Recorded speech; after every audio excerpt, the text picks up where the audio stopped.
Hi Booktube. The Booktube Prize semi-finals are about to come to an end. I've been judging translated fiction, Group A, and I'm gonna do my ratings of the 6 books that I read and try and get this video ready so that I can pop it up as soon as the results are announced. Now, I want to say first up that all 6 of the books I read were books that I was glad to read. They've all been an enriching and interesting reading experience, and none of them were bad books. But the job is to put them in order from 1 to 6. So I've done it, but you have to bear in mind that on a different day, or if I'd read them in a different order, if it had been a different year of my life, maybe the results would have been slightly different. But that's why you have more than one judge, isn't it? Okay, in time-honoured fashion, we'll go from number 6 upwards. So at number 6, we have The Art of Losing by Alice Zeniter. And this is translated from the French by Frank Wynne. It came out, I think, in 2017 originally, and was a big book in France. It's a big book literally as well as metaphorically. It's a chunkster. Why is it my number 6? Well, in terms of content, this book, historical context, shall we say, I found this book really, really interesting. I think, like most people, I don't know most people other than Algerians. I don't know loads about the Algerian War of Independence, their revolution against French colonial control. And that's the sort of background to this book. So that was really interesting, particularly because Zeniter chooses to focus on a family from the Kabyle, I don't know if I'm pronouncing that right, or kind of Berber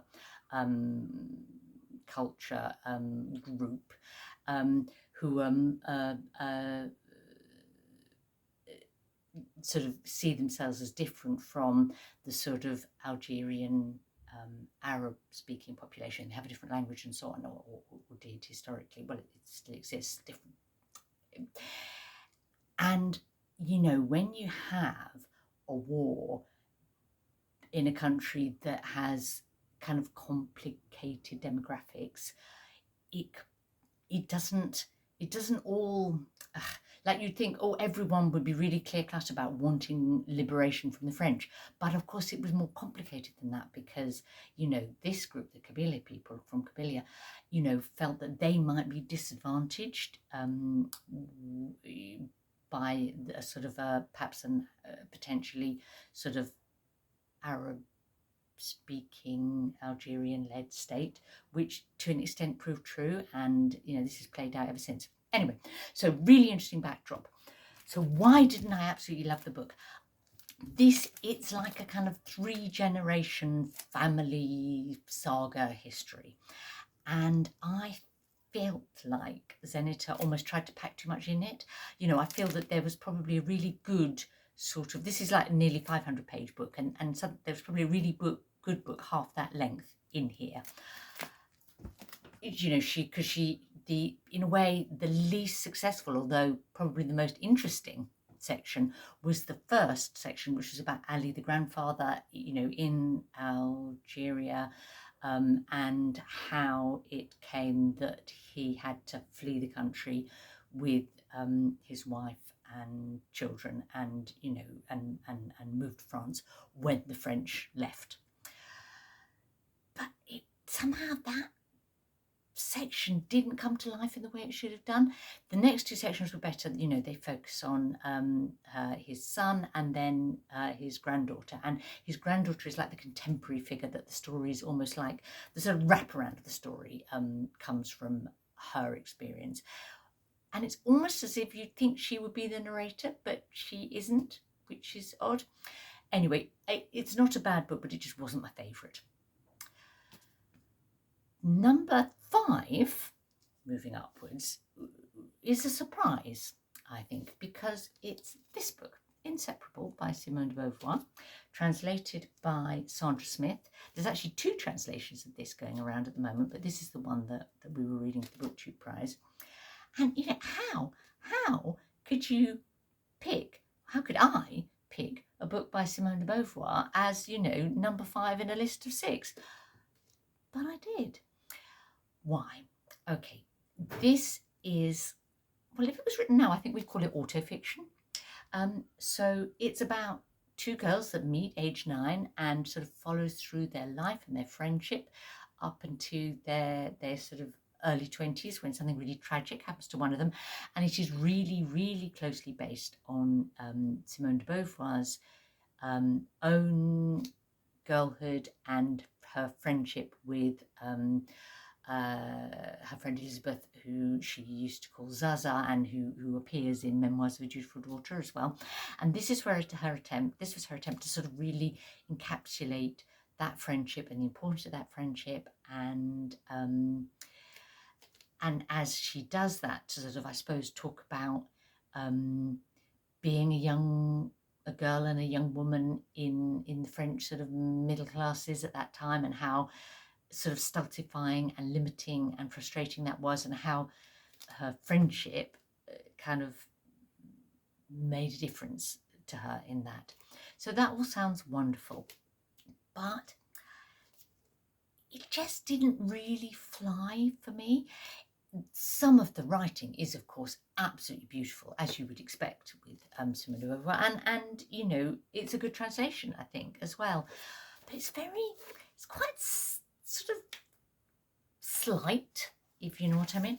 I mean, it's, I don't know, 120 odd pages, and you know, it's a small book with largish writing, fairly well spaced out. I didn't get enough, I don't know, meat. It was like a series of like vignettes, and that I enjoyed, but it was almost more of a long short story, you know, barely a novella.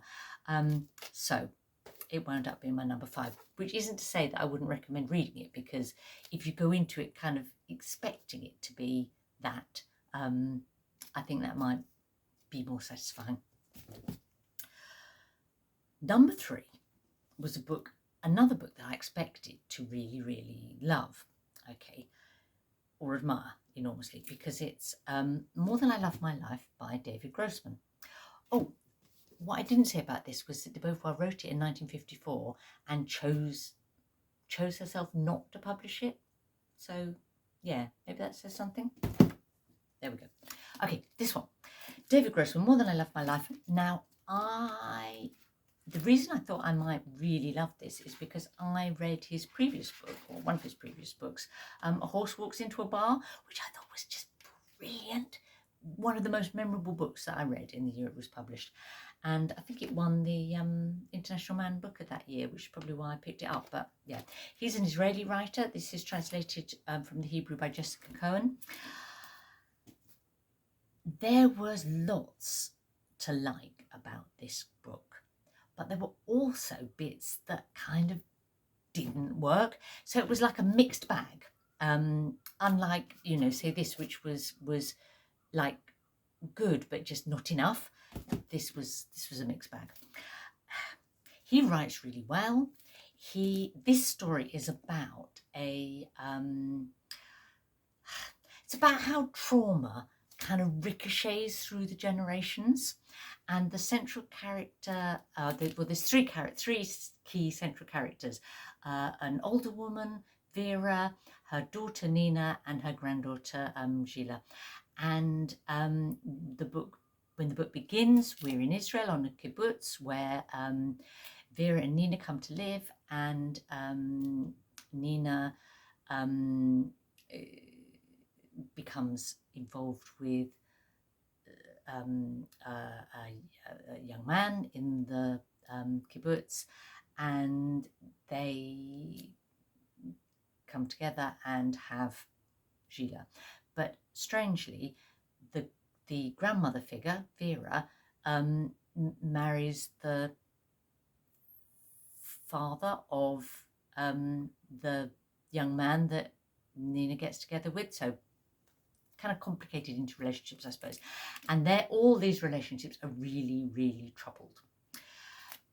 But the reason for that is that Vera was and Nina were from Yugoslavia, the former Yugoslavia, and Vera was imprisoned as a supposed sort of traitor or dissident to Tito, and on there was a kind of like a gulag island where political prisoners were kept and tortured, and that was her experience. And while she did that, Nina had a very bad time, and then eventually, you know, she's released and they escape to Israel, and you know, it's the knock-on effects from that. That sounds really interesting, doesn't it? And it was really interesting. And even more interesting is the fact that it's based on the life of a real-life woman. I'll check the name. Eva Panic Nahir. And Grossman, the author, is friends with Eva, who sounds an extraordinary person, and like interviewed her at length, that she really confided in him, and she gave him permission to write her story in some form, and agreed with him that he would novelize it and change it. And I wonder if that was a mistake, whether he would have been better off writing a biography of her, because there were bits of this book that were really vivid and moving and very special to me. And there are other bits that just felt a bit improbable, like someone was manipulating. I don't know. I wound up wondering, are these real events that he's just not managed to make sound real? Or has he sort of made this bit up and it just doesn't ring true? I don't know.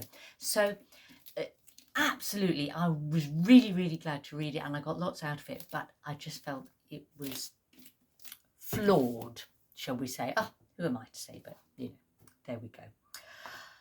That's number 4. On to number 3.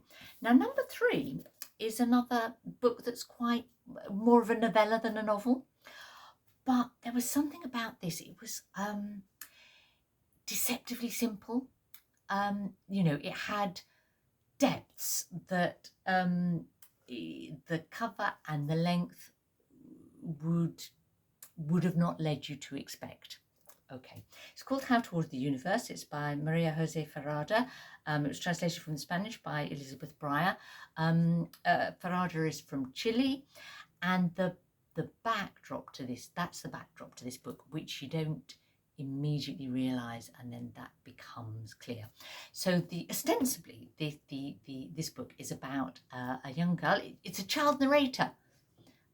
You know, which is very hard to pull off, isn't it? Well, perhaps child narrator is the wrong word, because it's not first person, you know, but that's whose head we're in, I suppose. And she's called M, and she's 7, and she sort of skips school to travel with her travelling salesman father selling hardware supplies. And so far so good. That sounds sort of very sweet and jolly, doesn't it? Then they start giving lifts to a kind of slightly enigmatic friend who's a photographer and who needs to visit different places, he says, to go and take photos. And we don't quite understand why, and then something really awful and shocking happens, and we do understand what's going on, although the child doesn't entirely at the time. And you know, we realise that this whole thing is a way of talking about some of the things that happened under Pinochet in Chile. And although it was quite a quick read, I mean, I more or less read it in one sitting, but I was just really, quite captivated by this. And yeah, it's almost like a modern day fable. Not an allegory, because it's the people in it feel very real, but it's nevertheless kind of I'm not sure I'm explaining that really well, but read it and find out. Now we're on to our top two, and both of these are books that I absolutely loved. And to be honest, my top two could have gone either way, but you have to decide, Ross. So I did. This is my number two. It's called Where You Come From. It's by Saša Stanišić. It's written in German and translated from the German by Damion Searls. But German was not Stanišić's first language because, but he does write now. He lives and writes. He lives in Germany and writes in German. And this is autofiction again, but in a very, in quite a unique way. You know, it's not just sort of like a literal retelling of Saša's story, nor is it a kind of obvious fictionalization of his story. It's more of it's a creation, I suppose. It's quite experimental, and that's something that I enjoy. So, you know, no surprise that it's up in my top two. I suspect other people may have found it harder to, you know, it's not going to be everybody's sort of book. Okay, so let me explain a bit more. So the real life Saša is a boy growing up in the former Yugoslavia. Really interesting to have two books that focus on the former Yugoslavia, and his experience growing up under Tito and was a really positive one, a very happy childhood. His father was Serbian Orthodox in background. His mother was Bosnian Muslim. They lived in a town called Visegrad, which is in what is now Bosnia-Herzegovina. Happy childhood, and then the shadows, the clouds start to gather. Tito dies. It was Tito that held Yugoslavia together. It's sort of historic tensions between the different sort of peoples of Yugoslavia come to the fore, and, you know, result in what was a dreadful civil war with, you know, truly appalling conflict, atrocities, the lot. The real life Saša and the Saša in the book escape with their mother to Germany and ultimately settle in Heidelberg, and the father joins them subsequently. So far, so good. Stanišić doesn't tell us that story in a linear way. He hops back and forth in time and between places and people. He's his own unreliable narrator, basically. He draws in family stories, family memories, his own memories. And of course, you know, we don't always remember things right. And family stories get kind of exaggerated or changed. You know, things are not always as they seem. He wonderfully explores the experience of being displaced and being, you know, an immigrant in Germany, and how he deals with that, and how he finds his place, and why he chooses to stay there when his parents leave and go to America. It's like his reflections on his sense of identity, and then where we come from, you know, what defines where we come from, who we are, whatever, you know, whoever we are. Is it our language? Is it our history? Is it our family? Is it our, you know, where we're born? Is it where we grew up? Is it where we choose to live? All of that. A really central figure in the book is his grandmother, and or one of his two grandmothers. And as we work through the book, we're also seeing her slip into dementia, and that's kind of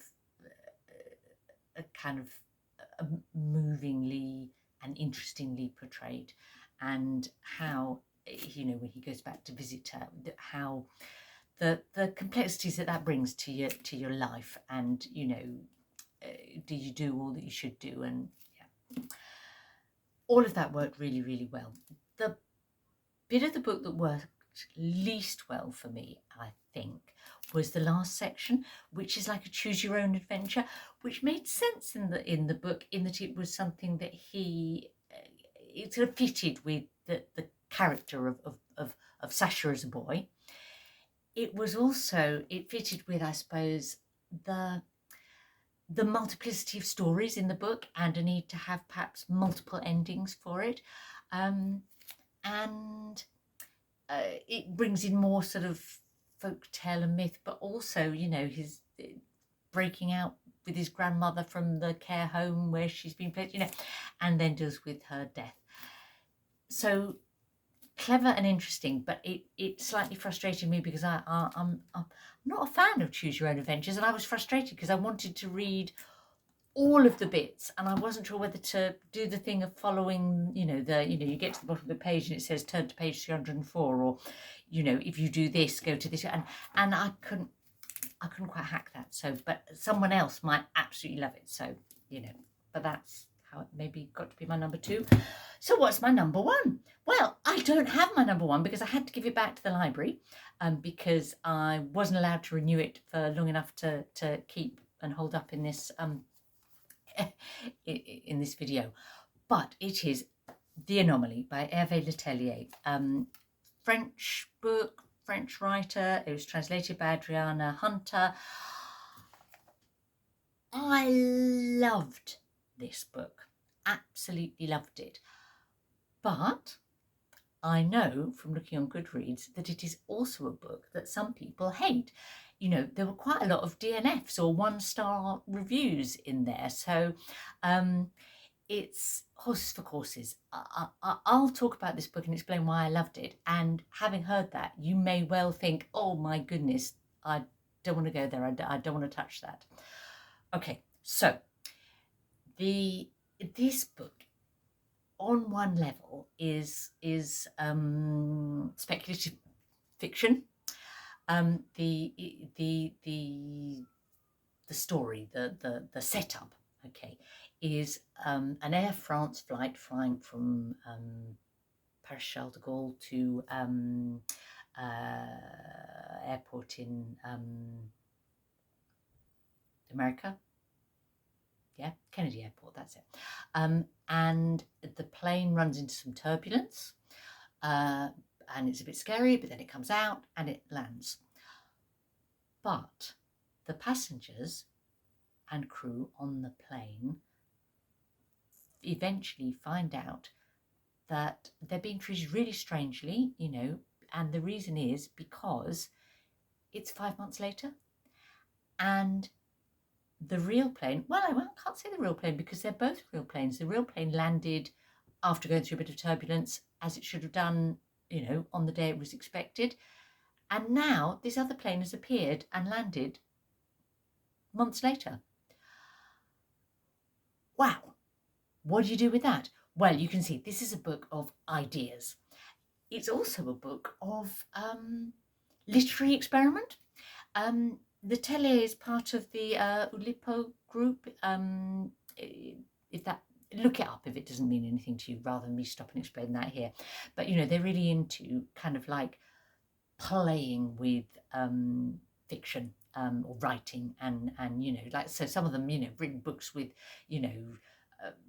no words with the letter E in them, or but this is kind of a much more digestible form of experiment. Okay, but you have to like high concept novels to enjoy this book.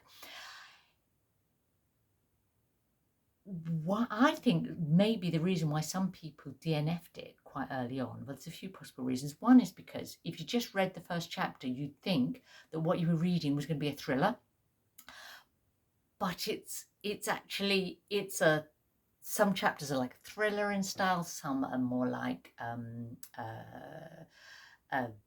science fiction, some are more like, I don't know, philosophizing and ideas, some are quite funny, some are, real kind of sensitive personal stories about, dying or relationships, or it doesn't just do one thing, this book. It keeps hopping around.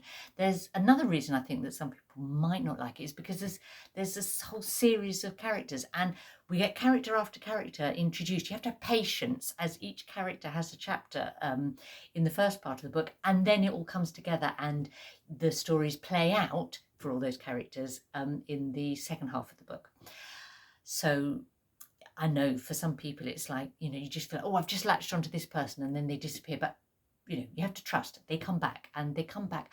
And it's a character-driven book as much as it is a book of ideas, or science fiction-y stuff. It's I found all the characters really interesting, engaging, believable, and I wanted to find out what happened ultimately to each of them, bearing in mind that each of them is now 2, with the same personality and the same history, but with a gap, and a gap in which for some of them significant things happened. Yeah. I hope I've sold that book to you, because I really loved it. But as I say, equally, it's one of those books that is going to be a Marmite book, I think. So I had a lovely time reading these books. I'm really looking forward to hearing the results. It won't surprise me, and I'm not going to be upset if my top 3 aren't the top 3 that go through, because I think other people may rate them really, really differently. And these are all books that I was glad to read. Thank you, Robert, for your amazing organisation of the Booktube Prize.